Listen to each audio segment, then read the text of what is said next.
আজকে তোমাদের ফিজিক্স চতুর্থ অধ্যায় থেকে কাজ কি, কাজের যে শর্ত, কাজের যে প্রকারভেদ, এখান থেকে তোমাদের যে এমসিকিউ আসে এটা তোমাদের ক্লিয়ার করে ফেলবো। তাহলে দেখো, কাজ, ক্ষমতা, শক্তি। আমরা এখন পড়বো কি, কাজের প্রকারভেদ। প্রথমে আসো, কাজ কাকে বলে।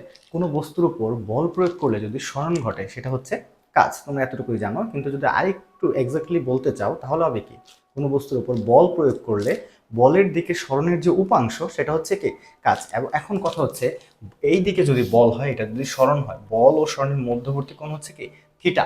বল ও সরণের মধ্যবর্তী কোণ কি ভাই, থিটা। এখানে উল্লেখ করে দেওয়া হচ্ছে, দেখো এফ হচ্ছে বল, এস হচ্ছে সরণ, থিটা হচ্ছে বল ও সরণের মধ্যবর্তী। তাহলে তোমরা যখন অঙ্ক করো তোমরা কেন থিটা ইউজ করো? তোমরা জাস্ট লিখো W equal to F S. তোমরা এফ এস কস থিটা লিখো না। তুমি যেই দিকে বল প্রয়োগ করবা সেই দিকে যদি যায়, অর্থাৎ বল ও সরণের মধ্যবর্তী কোণ, ধরো এই দিকে বল প্রয়োগ করছো, এই দিকে সরণ হয়েছে, তার মানে থিটা কত, 0 ডিগ্রি।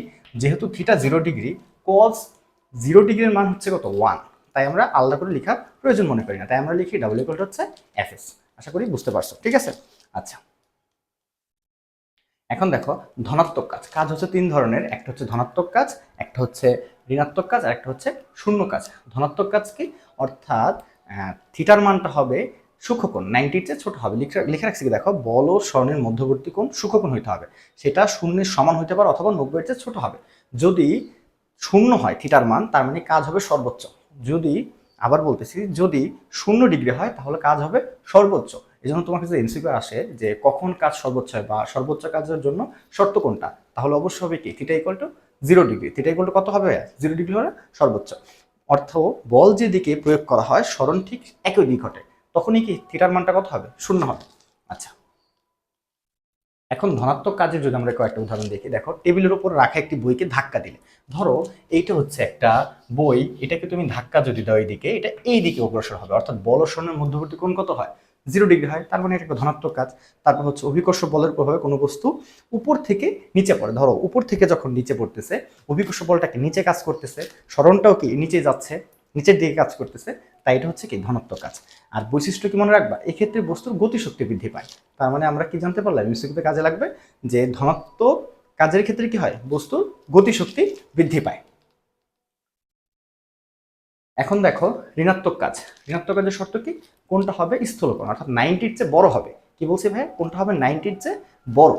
90 হবে না, 90 হলে সেটা হবে শূন্য কাজ, এটা পরে পড়বো আমরা। এখন শুধু জানো যে 90 অপেক্ষা বড় হইতে হবে, 180 সমান অথবা ছোট হবে, সেটা হচ্ছে কি ঋণাত্মক কাজ। এখন এমন যদি হয়, ধরো তুমি এইদিকে বল প্রয়োগ করছো, সরণ তার বিপরীত দিকে হয়েছে, অর্থাৎ 180 ডিগ্রি হয়েছে, তখন কাজটা হবে কি, তখন কাজটা হবে সর্বনিম্ন। তখন কাজটা কি হবে, সর্বনিম্ন কাজ হবে। এমসিকিউ হইতে পারে, কখন কাজ সর্বনিম্ন হবে, যখন থিটার মান হবে 180 ডিগ্রি। আর যদি তোমাকে বলা হয় ঋণাত্মক কাজের শর্ত কি, সেটা হবে 90-এর চেয়ে কোণ বড় হবে, 180 সমান অথবা ছোট হবে। আচ্ছা, উদাহরণটা যদি খেয়াল করি, দেখো ঋণাত্মক কাজে বাস্তব উদাহরণ। চলন্ত গাড়িতে ব্রেক কষা, ধরো গাড়িটা যেদিকে চলতেছে, ব্রেক কষলে কি তার বিপরীত দিকে কাজ করে, তার মানে এটা হচ্ছে একটা ঋণাত্মক কাজ।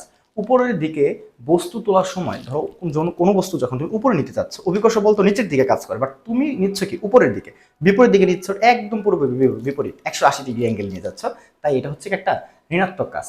শর্ত কি, এক্ষেত্রে বস্তুর গতি হ্রাস পায়। ঋণাত্মক কাজে কি হয়, বস্তুর গতি হ্রাস পায়।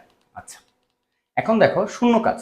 বল ও সরণের মধ্যবর্তী কোণ কত হইতে হবে, 90 ডিগ্রি। খেয়াল করো cos 90-র মান কত, যখন 90 ডিগ্রি হবে cos 90-র মান হচ্ছে কত ভাইয়া, 0। তার মানে পুরো ডাব্লুটা 0 হয়ে যায়, পুরো ডাব্লুটা কি হয়ে যায়, 0 হয়ে যায়। এটা হচ্ছে কি শূন্য কাজের শর্ত হচ্ছে থিটার মান 0 ডিগ্রি হইতে হবে।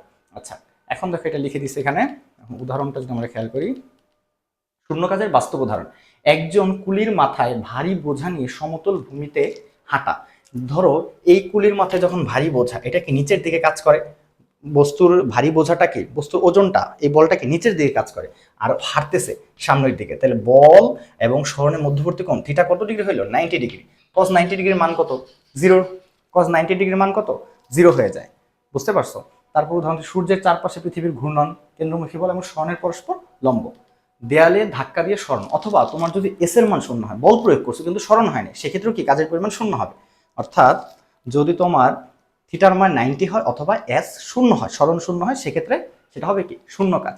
আমরা এতক্ষণ যা পড়লাম সেটার যদি ফুল সারমর্মটা আমরা করতে চাই, সামারিটা, তাহলে দেখো ধনাত্মক কাজের শর্ত কি, শূন্যের সমান অথবা 90-র চেয়ে ছোট, সেক্ষেত্রে কাজটা সর্বোচ্চ কখন হবে? যখন 0 ডিগ্রি হবে, তার মানে এটা হচ্ছে ধনাত্মক কাজ। সামনে ধাক্কা দেওয়া। ঋণাত্মক কাজের উদাহরণ হচ্ছে কি 90-র চেয়ে বড়, 180 সমান অথবা ছোট। বিপরীত দিক হলে সর্বনিম্ন কাজ হবে। বুঝতে পারছো? বিপরীত দিক হলে সর্বনিম্ন। যেমন ব্রেক কষা বা ঘর্ষণ, এটা কি উদাহরণ দিচ্ছে ঋণাত্মক কাজের উদাহরণ। আর শূন্য কাজ কি? হয় থিটার মান 90 হবে অথবা এস এর মান 0 হবে, তাহলেই তো ডাব্লিউ এর মান 0 হয়ে যাবে।